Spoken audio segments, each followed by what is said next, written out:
आपल्याला माहित आहे की डॉक्टर बाबासाहेब आंबेडकरांच्या शेड्यूल कास्ट शेड्यूल ट्राईबला संविधानामध्ये आरक्षण मिळालेलं आहे. 15% आरक्षण हिंदुत्वासाठी आहे, 60% आरक्षण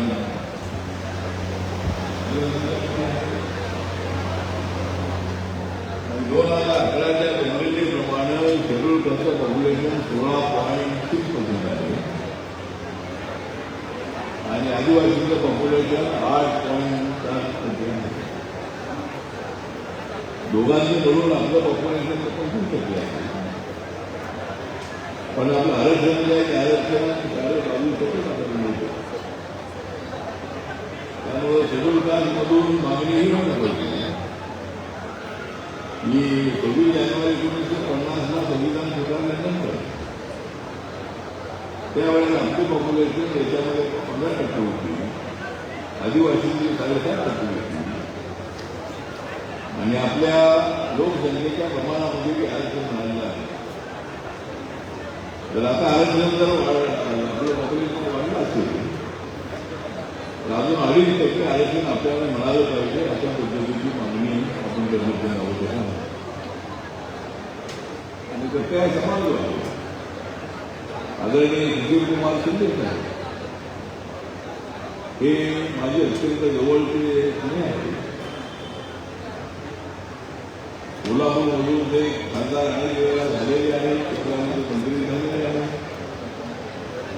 एवढं झालं तर त्या समाजाचा मुख्यमंत्री म्हणून सुद्धा त्यांना सिद्ध झाली. काँग्रेसच्या काळामध्ये सुशीलकुमार शिंदे साहेब आल्यानंतर एक महाराष्ट्रामध्ये अत्यंत चांगल्या पद्धतीने वापर निर्माण झाले आणि अत्यंत देखणा असणार अशा पद्धतीचा पोलीसमध्ये नोकरी करत असताना त्यांनी नोकरी सोडली आणि ते राजकारणामध्ये आले. शरद पवार साहेबांनी त्यांना अत्यंत चांगली संधी दिली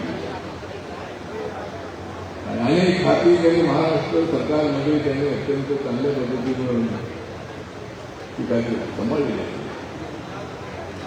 आणि आपल्या समाजाला न्याय देण्यासाठी सुद्धा त्यांनी मोठे अनेक वेळेला निर्णय घेतलेले. त्यांच्या काळामध्ये राज्यामध्ये प्रायव्हेट सेक्टरमध्ये आरक्षण अशा पद्धतीची आपली मागणी सातत्याने आहे. केंद्रात आरक्षण मिळालं नाही. बरेचसे सरकारी उद्योग आहे ते सरकारी उद्योग प्रायव्हेट होत आहे आणि तो उद्योग प्रायव्हेट झाला की त्या ठिकाणी आरक्षण जात नाही. एक आरक्षण ठेवायचं असेल तर सरकारचा शेअर 51% असला पाहिजे आणि प्रायव्हेटवाल्यांचा 49% असला पाहिजे. असं असेल तर आरक्षण आपलं चालू राहू शकतो.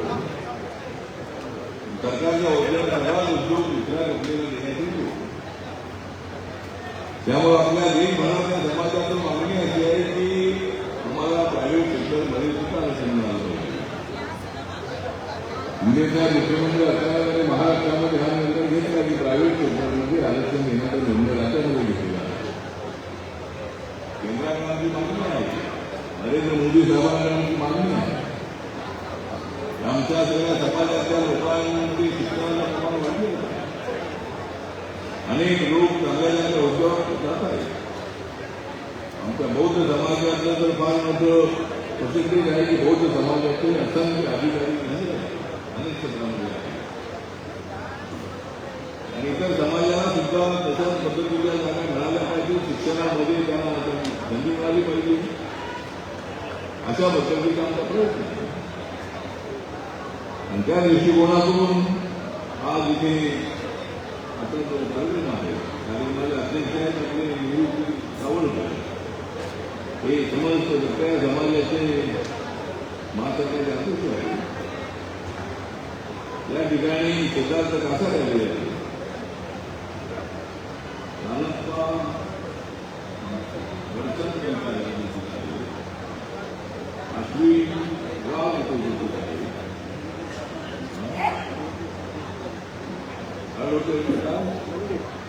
डॉक्टर असे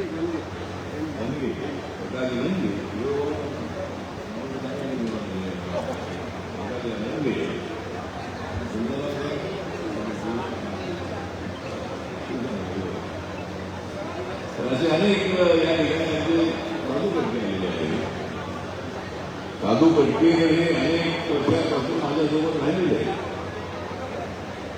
मध्यंतरी थोडेसे शिवसेनेकडे गेली होती. मला विचारलं की आपण शिवसेनेमध्ये हा पदार्थ बोलतो नाही, मी काय शिवसेनेमध्ये होतो म्हणजे तुम्ही काही मित्रपद नसेल ना. कादू पटके अत्यंत चांगला प्रकारे करतात. या भागामध्ये सगळ्या महाराष्ट्रामध्ये निलंगा, लातूर जिल्ह्याच्या निलंगा त्या तालुक्यातून मुंबईत आलेले कादू पटके हे अतिशय अत्यंत चांगले सफल आहे. अनेक सगळ्या समाजातले अत्यंत कार्यकर्ते जे आहेत अत्यंत कार्यकर्ते अत्यंत चांगल्या पूर्वी घटकभूमी होते. घटकभूमी आपले होते ते माझी बात जवळपासून मित्र होते. आता मी आठवण येतात तर सांगत होतो की घटकभूमी हे दिल्लीला आले. मी खासदार 1998 झालो, 2004 झालो. 3 वेळेला लोकसभेमध्ये मी काँग्रेस आला म्हणजे मी मुंबईपाड्यामध्ये होतो लोकसभेमध्ये. नरेंद्र मोदीच्या काळामध्ये मी 3 वेळेला तिसऱ्यांदा मला राज्यसभेत घेतलेला आहे.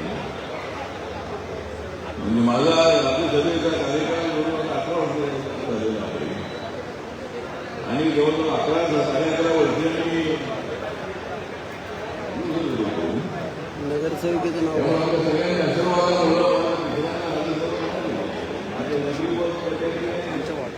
आले बघ.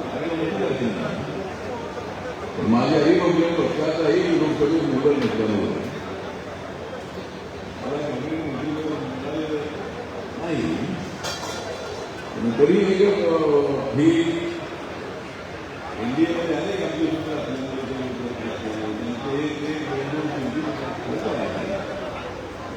त्यांच्यामध्ये सगळ्यांना मंत्रिमंडळ मिळालं नाही. मला मात्र मित्रांना नरेंद्र मोदी काय मंत्रिमंडळ ते नाही आहे. मी शेड्यूल कास्टच्या सर्व जातींना मिळाला पाहिजे या भूमिकेत त्यांनी आहे. आणि महाराष्ट्रामध्ये 5.5 लाखांची सगळ्या सामाजिक अडचणी आहेत, आर्थिक अडचणी आहेत, कुठल्या अडचणी आहेत, गावामध्ये जमिनीच्या अडचणी असतील, आणि अत्याचार अडचणी असतील, त्या अडचणी सोडवल्या जातील. काय त्यांनी आवश्यक आहे त्यासाठी हे महाअधिवेशन ठेवलेलं आहे. आणि सकाळी 9 वाजल्यापासून अधिवेशन सुरू आहे. अनेक मान्यवर या ठिकाणी आलेले आहेत. आमच्याजवळ अनेक मान्यवर बसलेले आहेत. त्यामुळे मला बोलून आपल्याला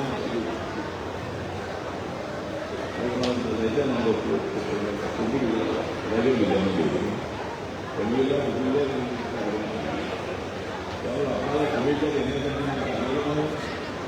सामाजिक न्याय आणि अधिकारिता मंत्रालयाला या ज्या आपल्या समाजाच्या समस्या आहेत त्या सगळ्या समस्या सोडवण्यासाठी मी आपल्या सोबत आहे आणि आपल्या समाजाचा